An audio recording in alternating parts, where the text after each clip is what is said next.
They're the most violent motorcycle gang in America. They'll stay and they'll fight to the end. They are nomads, sowing terror and fear wherever they ride. We're the toughest giant in the valley, and you gotta back that up. They are the Pagans, and their motto is do unto others, then split. Absolutely, positively. Gangland.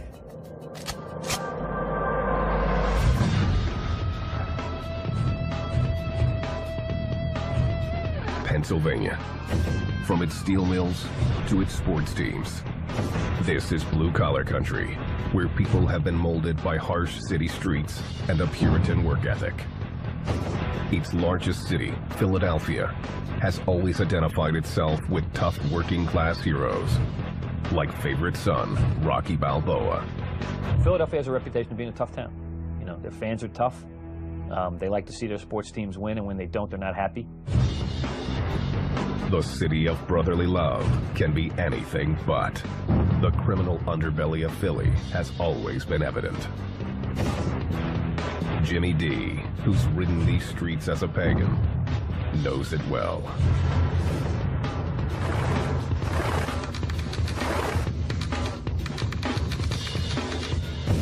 One for all for one.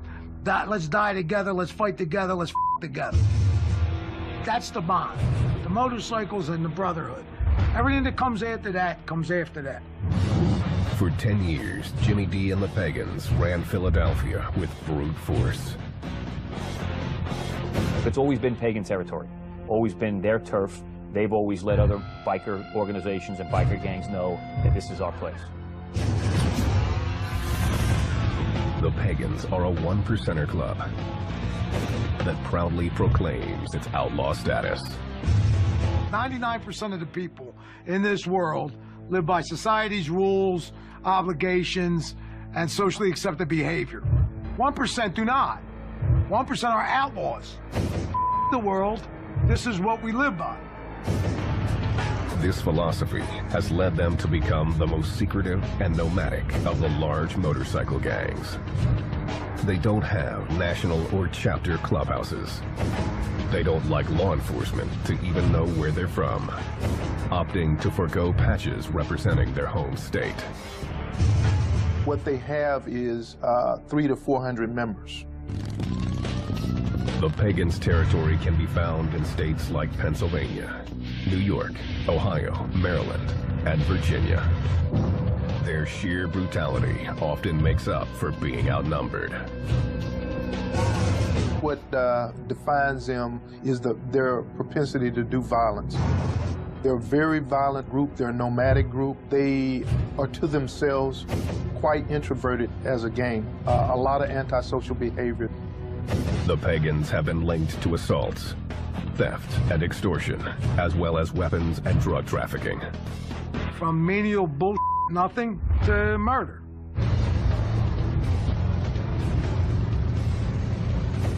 Jimmy D is proud of his life as a one-percenter.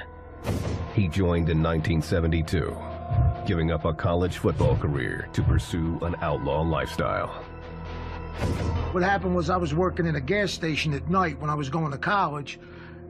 At 3 a.m., there's only 2 people out, cops and robbers. So the Pagans would roll in after the bars closed on their motorcycles. I got to meet them, know them. One thing led to another. Jimmy D's life took a turn toward the dark side.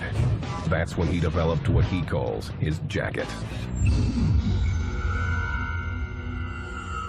The violence in my jacket is part of being a pagan. Most of that was barroom brawls, inter-club wars, bikers against bikers.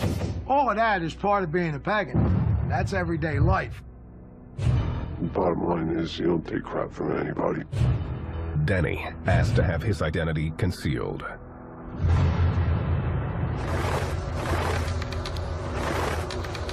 He was taught to value brotherhood and violence above all else. Just all go down together. You know, you go in together, you walk out together. Simple as that. Denny got to know the Pagans in New York.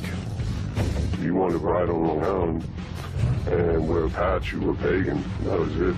There's no ifs, ands, or buts. It wasn't long before he felt like part of the crew.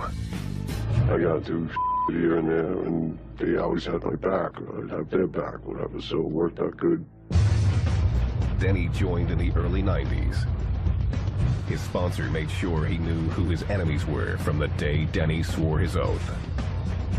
I went to his house and said, listen, we don't want you to prospect. We want you to be pagan. I want you to make sure that you know we're at war with the Hells Angels. The Hells Angels are the Pagans' mortal enemy and the largest motorcycle gang in the world. Denny never forgot it, becoming a loyal and effective soldier in the war between the two gangs. You ever smell old blood? Pulling teeth out of your knuckles, pulling teeth out of your axe handles, pieces of brain. I mean, I've seen some up beatings, some nasty. The battle between the Pagans and the Hells Angels has been raging for decades, often with deadly consequences.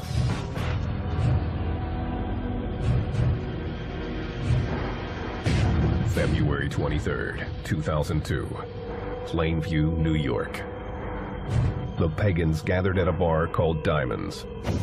Many had traveled from out of state, including the crew from Philly. Dave Henenlotter, a Nassau County detective, was there that day. You had guys from all over the regions coming. Some of them didn't even know why they were coming up. They were told, hey, we're going on a run, you gotta go to Long Island. A run is a trip the gang takes together. This run was a mandatory, meaning the gang didn't have a choice. Mandatory is someplace you're going, whether you want to or not, whether your wife's having a baby, whatever's going on, you're going.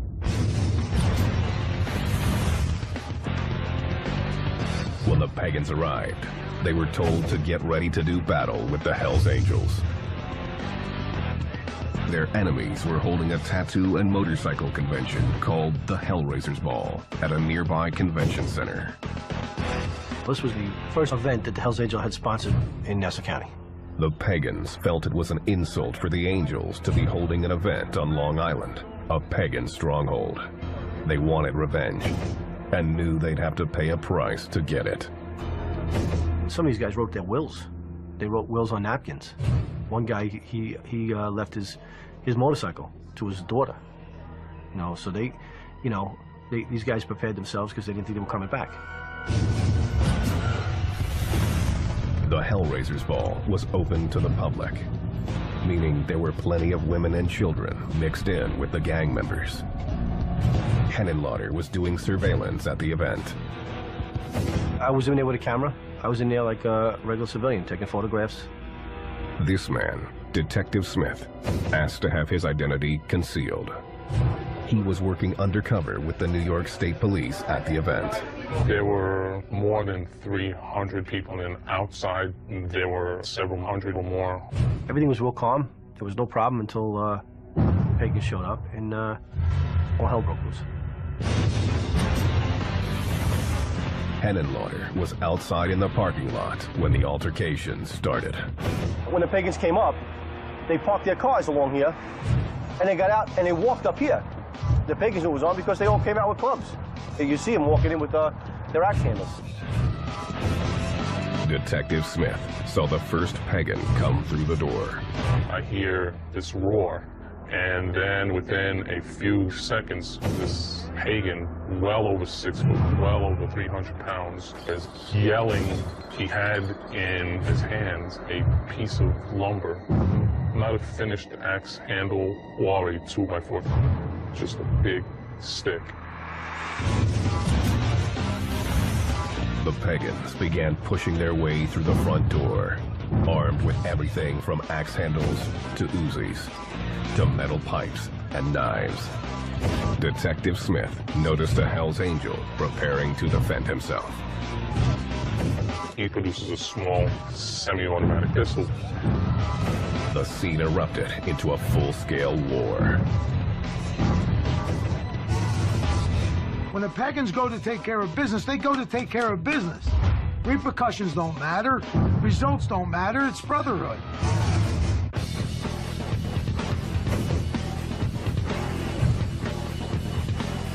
Pagans pride themselves in being the most violent motorcycle gang in the U.S. These nomadic bikers spread their terror across the Northeast, intimidating anyone who stands in their way. In their culture, they feel whatever they do is correct because that's what's been instilled in them. If they kill someone, they're killing someone because they felt it was appropriate, because that person had done something against the organization, something against the club. As far as citizens go, you're above them. As far as guys in other clubs go, you're above them. The Pagans' secret code demands that members must be willing to die for each other. No questions asked. If you don't give a then you're the right man for the job. This combination of brute force and brotherhood has defined the Pagans from the gang's inception.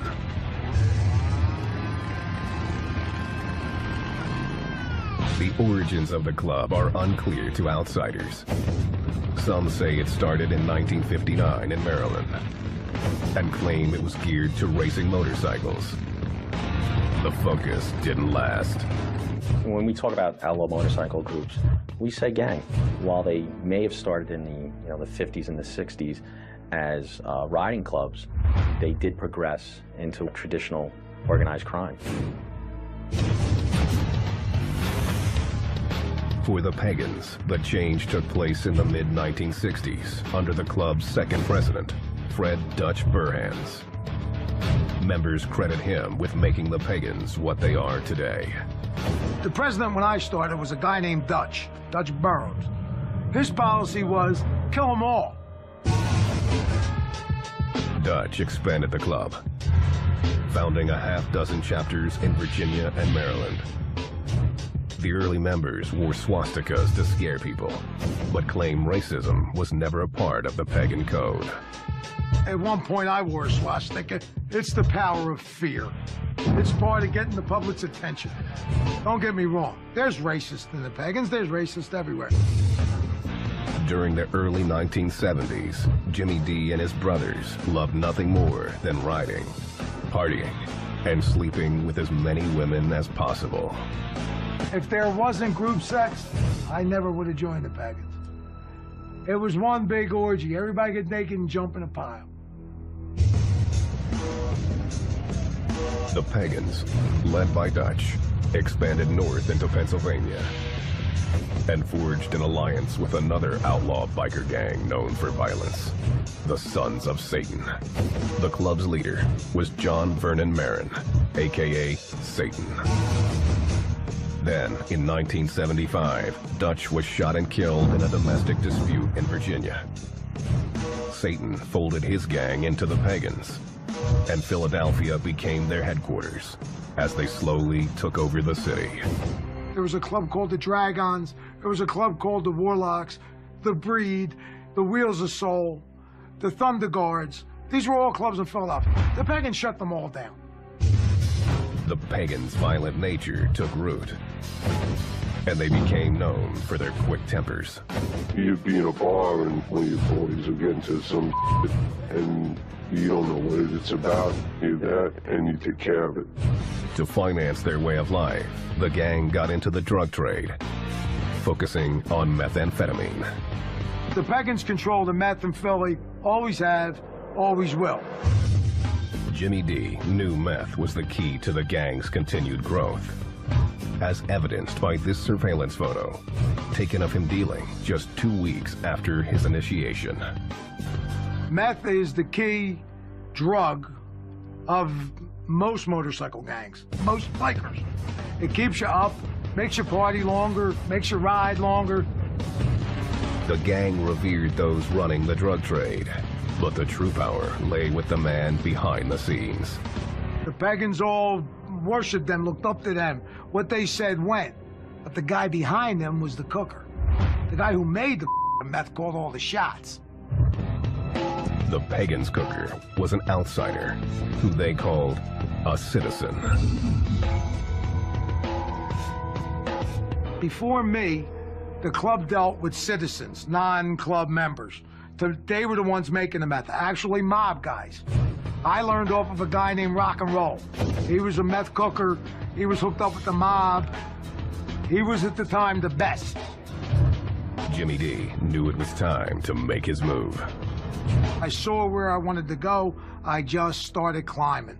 I went up to be from a nickel and dime dealer to an ounce dealer to a half a pound dealer to a pound dealer to a cooker.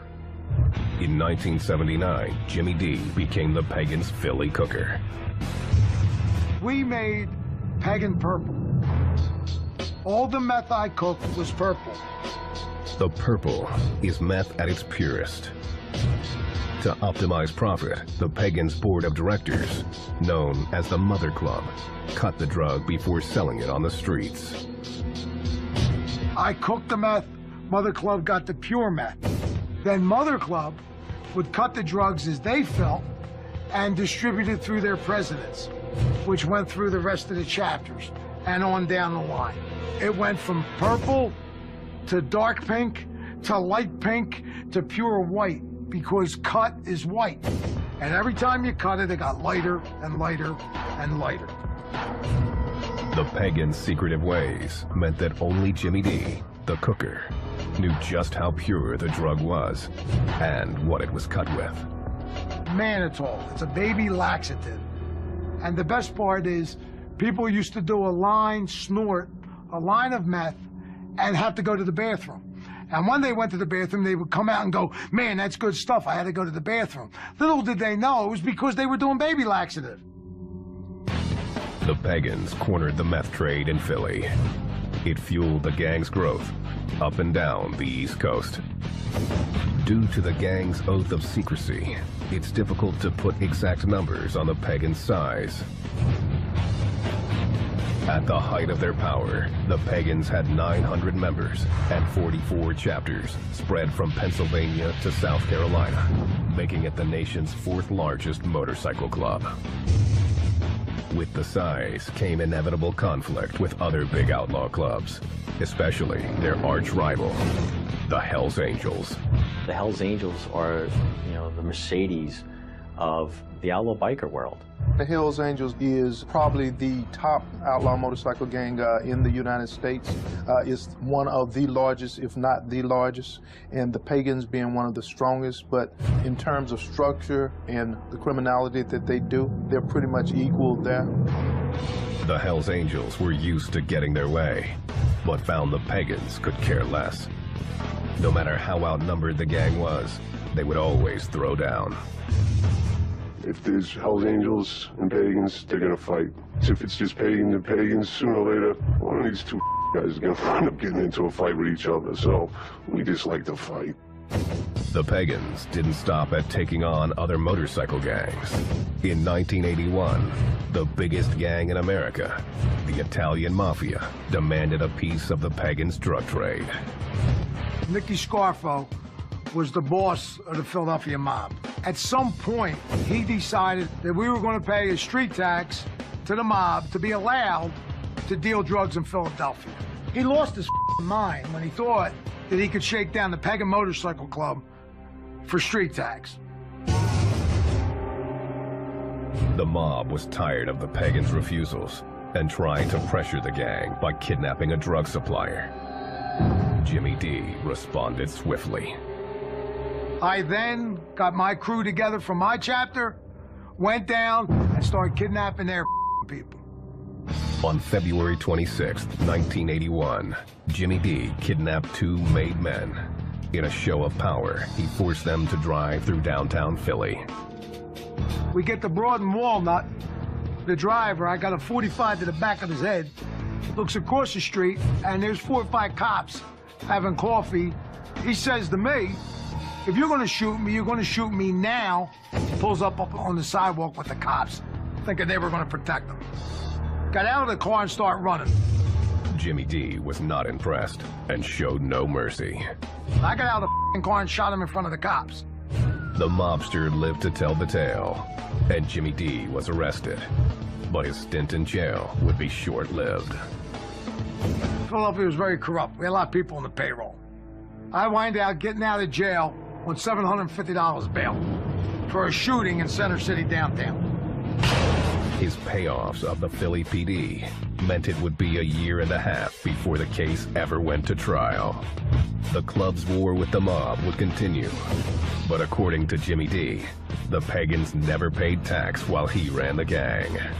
We're the toughest giant in the valley, and you gotta back that up.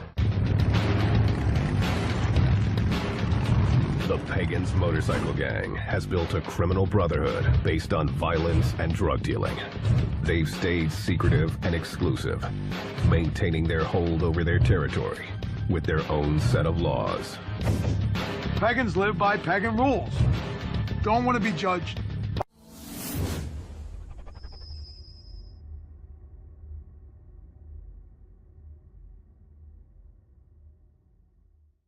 By law enforcement. Don't want to answer to society's laws. Pagans answer to their own code. This code is included in the Pagan Constitution, which governs membership requirements, the roles of women, and even the type of bike members can own. It's got to be a Harley Davidson, and it's got to be 900 cc's or more. That's in the rule book. That's what it's got to be. This is an outlaw motorcycle club with more rules than the Constitution. In order to wear the Pagans' name, members are expected to follow these rules. But Jimmy D says there's only one that really matters. The first rule is Mother Club is God. The Mother Club is what the gang calls its board of directors. The Mother Club sets national policy and club conduct. The chapters fall underneath its rule. The structure of the chapters is much like the military, with a sergeant-at-arms, an enforcer, and soldiers that come under the command of a chapter president, or what the Pagans call a diamondback. These leaders wear a 1% diamond patch on the back of their jacket. Their word is law. You gotta listen to your diamond. You gotta do whatever your diamond tells you what to do. The Pagans' ultra-secret nature is forged by this unquestioning attitude. I could, at 2 o'clock in the morning, be in a bar and say to myself, let's go visit the guys in New York. Let's go visit the guys in Pittsburgh. The fact that we could float around and find a home within riding distance on a motorcycle was one of the best parts of being a pagan. Though many want to become pagans, the road to membership is not easy. Denny's journey started in an unlikely way. I met some at a party and wound up meeting a bunch of Hells Angels, and I thought they were pretty cool cats.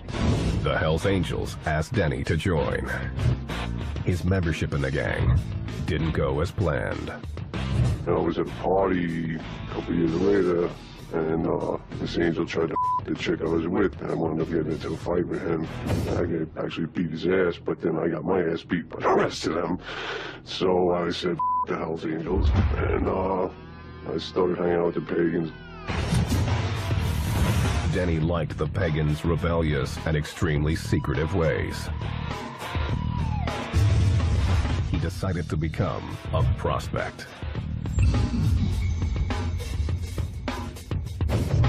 It's a role that gave him many responsibilities with few rights. Any pagan can tell you what to do, but you got boundaries. They won't take a bike, won't with your old lady, won't with your house. Denny quickly moved from prospect to full member, eventually becoming a gang enforcer. Some guy messed with somebody's old lady or whatever, and he called me and said, listen, can you handle this for me? Yeah, I got no problem with that. He often didn't know the details. All he needed was a name. I walked into this bar, I saw the guy, walked over, picked up a pool ball, and I bashed his skull in, and threw him out the back door. I got on my bike and I left. When recruiting, the Pagans look hard for toughness, loyalty, and a do-or-die attitude that means everything to them. Back then I could handle my liquor. I take care of business, I don't around, I won't take from anybody. I'm not you know. The Pagans' code means they also prize men who can keep their mouths shut. The gang has developed its own language to help members avoid the law. Argo means Argo yourself, and none you means none of your business. What those words are used for is, for an example, we get grabbed by the cops. They bring us in. The cops start questioning guys. We just yell Argo Nunya to each other, which means we don't talk. The answer to every question is Argo Nunya. Argo f yourself, none of your business. It's a code between each other. The Pagans react when a brother is facing the system, often using their numbers to protect their own. What you'll see inside the courtroom is 10 or 15 guys from the organization staring down the jury, staring down the witnesses, trying to intimidate the judge, trying to intimidate the prosecutor to make this case disappear.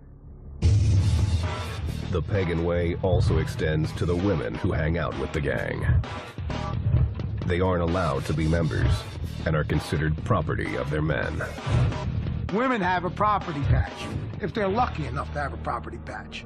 The property patch says property of Jimmy D. I mean, that's my property. It's like my motorcycle or my car. It's my property. I own that. I do with it what I want. You buy a car and want to paint it, you paint it. I got a property and I want to turn her out to the bros to we her. The club or its members come first. Business usually comes second. The bike usually comes third. The dog comes fourth, and the woman comes last. In spite of how they're treated, there is no shortage of women who are willing to be Pagan property. They like that bad guy, they want to piss off their dad or something like that, you know. Who knows what makes chicks do things, period. And makes them want to bang a dirty biker is beyond me. It's unbelievable. It's like a magnet. The club, the lifestyle, the spotlight, the power attracts them like a magnet. There's more women dying to become a part of it than there are men. The women often become part of the Pagans' drug trade. The gang will sometimes use them to carry drugs or weapons. Some clubs use women for surveillance. They'll use it for, they use the women for intel. They'll use the women, put them in specific places for jobs.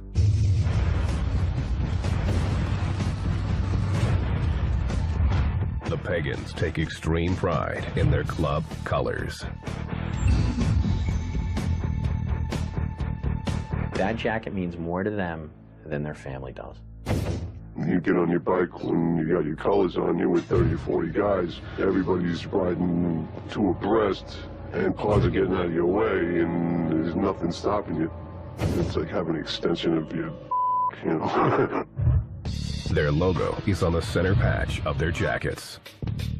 The Hells Angels have that death's head that is a made-up character. The Outlaws have Charlie, who is crossed pistons and a skull. It's made-up cartoon figures. The Warlocks have Harpy, who's got a and it's half a man, half a guy. They don't know what it is. The Pagan center patch is Zutar. It's a fire god sitting on the sun with flames around it. Zutar, he kicked the out of all the other gods. He runs hell. He's the man, Zutar. He squatted down real low like that to make all the other gods think he was a little guy. And he jumped up with that big fire stick, which is kind of like an axe handle, bashed all their brains in, and now he rules hell. The Norse myth of Zutar also inspired the gang's favorite weapon, the axe handle. Axe handle was definitely the weapon of choice. Sledgehammer handle works good too. The only thing they don't do is shoot bullets. Pagans are willing to bash heads with no provocation. But the quickest way to earn a beating is by showing contempt for Pagan colors. Your colors are the most important thing on the planet to you. No matter what, they have to be protected.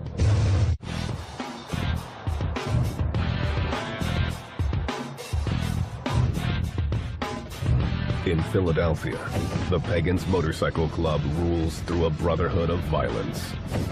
Living pagan and dying pagan. Frank had been the biggest in the world and started a fight over nothing. But it don't matter. You stick with your brothers no matter what. You know, that's how it is. The Pagans intentionally have stayed exclusive. They believe it gives them an advantage over larger clubs.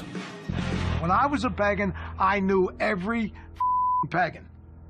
So if you get a phone call that pagan has a problem 1,000 miles away, it's easy to go to his aid. The Hells Angels get a phone call from a Hell's Angel in California, and I'm from New York, and his name is Dog. I don't know him. I don't know if I'm so quick to go help him. This close-knit brotherhood isn't perfect, and blood isn't always thicker than cash. Jimmy D found that out the hard way. Pagans woke me up. Business is business. Money is money. Brotherhood is a hoax. In 1982, Jimmy was in prison after shooting a mobster in front of the cops when he was told 3 pagans were conspiring with the mob to kill him and take over his drug business. For $10,000, those 3 guys sold me out and gave the mob the green light to kill me with no repercussions. I was a team member. I was the most pagan in the world. It was all that mattered to me.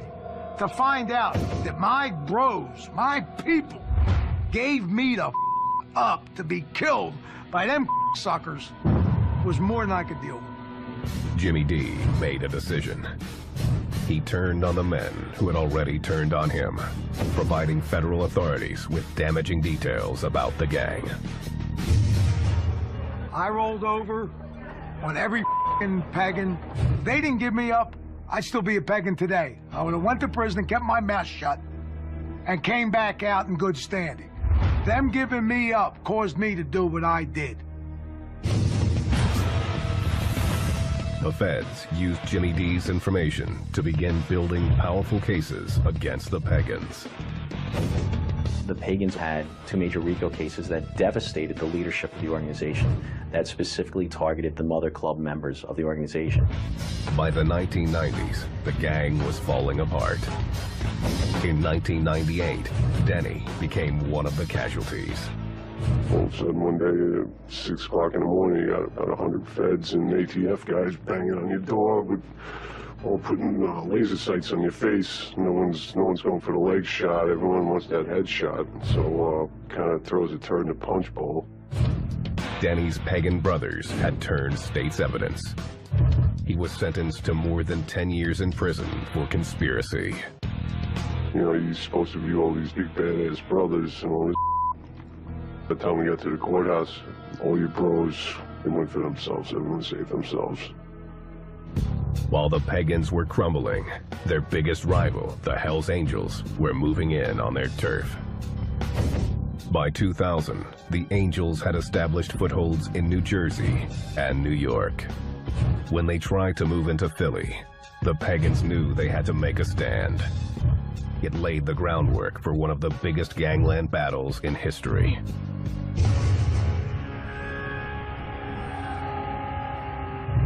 In 2002, Philadelphia. The Angels began to recruit Pagans, attempting to get them to switch alliances. You do not trade in your colors with the Pagans to have colors with another organization, especially the Hells Angels at that point. The first Pagan to become an Angel was Tom Thinker Woods, a former leader of the Pagans' Mother Club. He contacted the Hells Angels and offered them the Philadelphia chapter. Said, okay, fellas, we want to come over. Give us colors, we'll become Hells Angels, and we'll deal with the Pagans here. We'll give you Philadelphia. And that's, I think, was widely viewed as a mortal sin, so to speak, among bikers. The betrayal stoked fury throughout the Pagans' membership.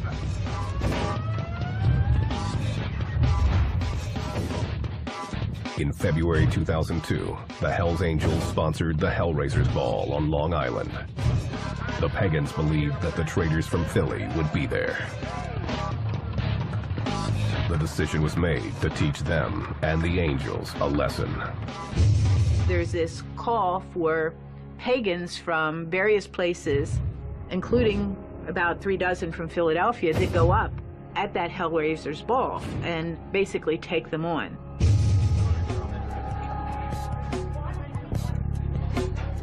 The Pagans assembled, wrote their wills, then stormed the public event. You know, 1 or 2 guys, 3 guys got in, and the fight starts, and then more guys came in. It bottlenecked. They couldn't go anywhere because there's no way to get around.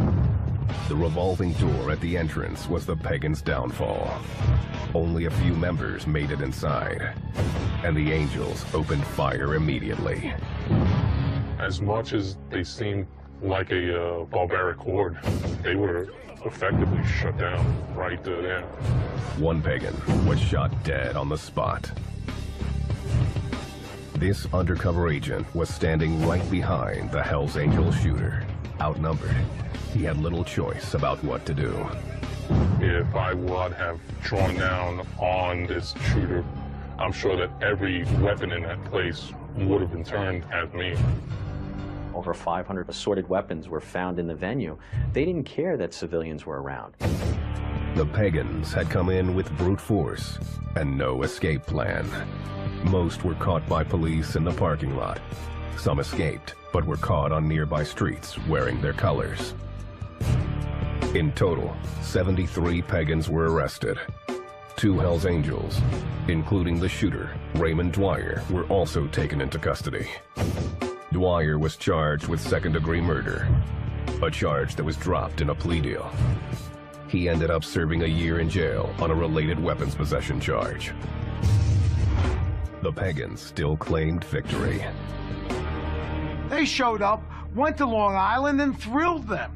Kicked the Hells Angels' ass in their own f***ing territory. 73 Pagans went to prison. No one talked. Everybody did their time.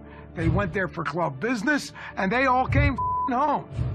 They made it crystal clear they will go anywhere, anytime, and take care of business.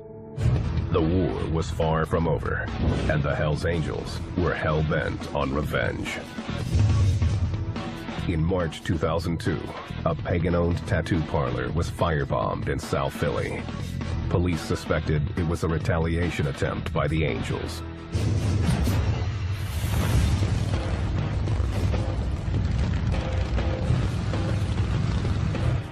The Hells Angels continued to make their presence known in Philly.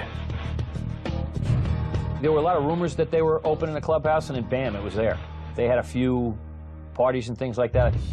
The Pagans took it as the ultimate disrespect. Well, the Pagans did exactly what the Pagans were supposed to do. Start shooting them, killing them. Philadelphia. The city had been the domain of the Pagans for decades. But the Hells Angels were moving in on their turf, and the war between the gangs intensified.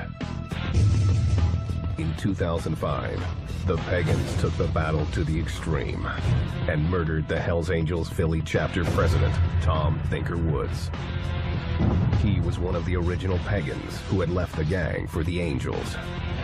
The Pagans followed them and murdered them on the Schuylkill Expressway. Killed them right there. That's when it came crystal clear. The Pagans run Philadelphia. The Hells Angels came to town. He was the president. He was the man.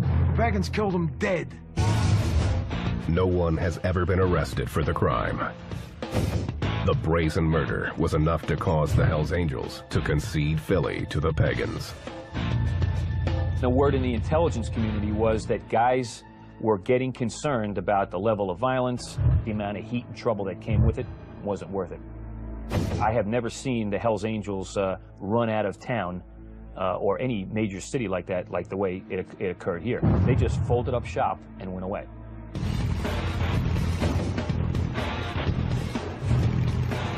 The Pagans have remained unchanged for most of their existence.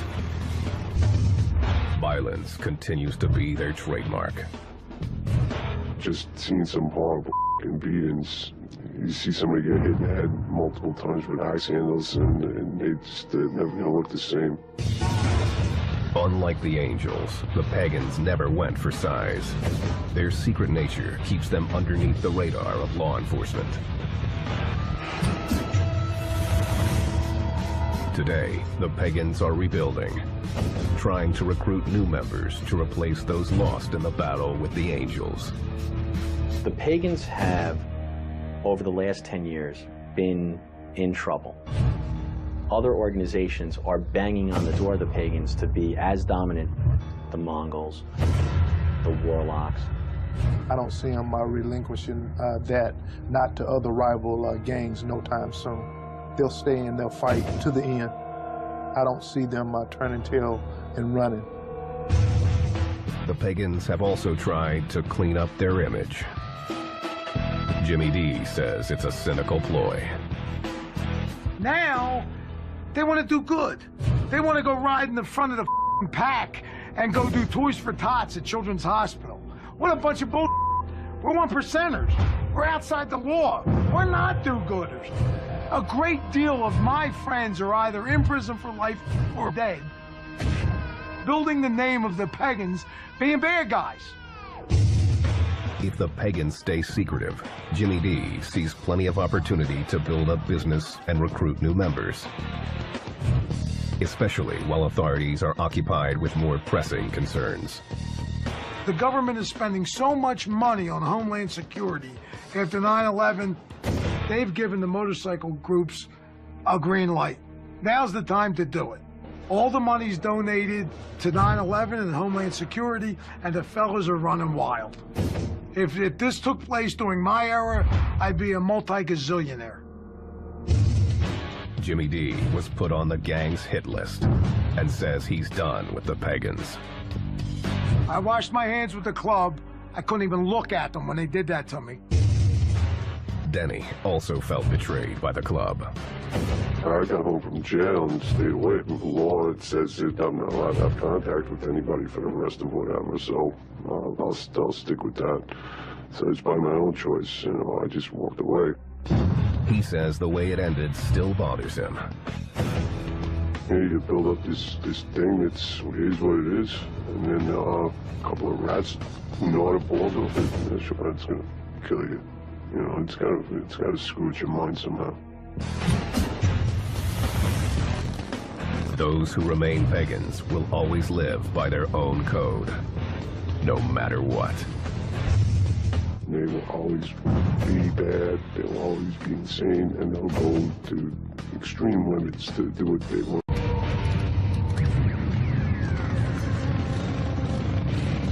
They're the most violent motorcycle gang in America. They'll stay and they'll fight to the end. They are nomads, sowing terror and fear wherever they ride. We're the toughest giant in the valley, and you gotta back that up.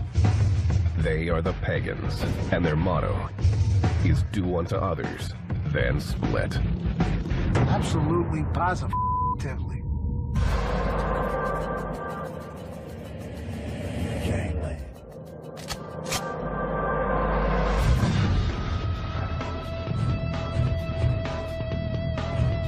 Pennsylvania. From its steel mills to its sports teams, this is blue-collar country, where people have been molded by harsh city streets and a Puritan work ethic.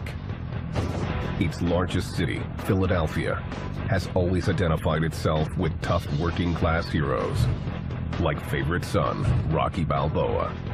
Philadelphia has a reputation of being a tough town. You know, their fans are tough. They like to see their sports teams win, and when they don't, they're not happy. The city of brotherly love can be anything but. The criminal underbelly of Philly has always been evident. Jimmy D, who's ridden these streets as a pagan, knows it well.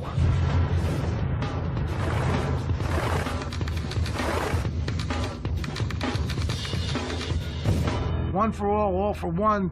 Let's die together, let's fight together, let's together. That's the bond. The motorcycles and the brotherhood. Everything that comes after that comes after that. For 10 years, Jimmy D and the Pagans ran Philadelphia with brute force. It's always been pagan territory, always been their turf. They've always let other biker organizations and biker gangs know that this is our place. The Pagans are a 1%er club that proudly proclaims its outlaw status. 99% of the people in this world live by society's rules, obligations, and socially accepted behavior. 1% do not. 1% are outlaws. The world, this is what we live by. This philosophy has led them to become the most secretive and nomadic of the large motorcycle gangs. They don't have national or chapter clubhouses. They don't like law enforcement to even know where they're from, opting to forego patches representing their home state. What they have is 300 to 400 members. The Pagans' territory can be found in states like Pennsylvania, New York, Ohio, Maryland, and Virginia. Their sheer brutality often makes up for being outnumbered. What defines them is their propensity to do violence. They're a very violent group. They're a nomadic group. They are to themselves quite introverted as a gang. A lot of antisocial behavior. The Pagans have been linked to assaults, theft, and extortion, as well as weapons and drug trafficking. From menial bullshit, nothing, to murder.